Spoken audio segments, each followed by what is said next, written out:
হে আল্লাহ, একমাত্র আপনার কাছেই আমি আমার দুর্বলতার কথা জানাচ্ছি এবং একমাত্র আপনার কাছেই আমি আমার অভাবের কথা জানাচ্ছি এবং মানুষের নিকট আমার অসম্মানের কথা একমাত্র আপনাকেই বলছি।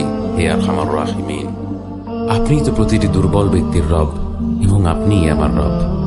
আপনি কার কাছে আমাকে ছেড়ে দিলেন?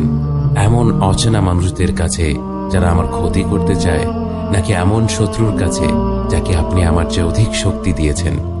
হে আল্লাহ, যদি আপনি আমার উপর রাগ না করে থাকেন তাহলে এর কিছুতে আমার কিছু আসে যায় না, কিন্তু আপনার আশ্রয় পেলে আমার পরিস্থিতি আরেকটু সহনীয় হবে। হে আল্লাহ, আমি আপনার চেহারার নূরের কাছে আশ্রয় চাই, যা সব অন্ধকারকে উজ্জ্বল করে দিয়েছে, যা দুনিয়া এবং আখিরাতের সব বিষয়ের সংশোধক। আল্লাহ, আপনার রাগ এবং অসন্তুষ্টি থেকে আমি রেহাই চাই। আল্লাহ, এ সব কাজই শুধু আপনাকে খুশি করার জন্য করা এবং আপনি ছাড়া কোনো শক্তি নেই, কোনো ক্ষমতা নেই।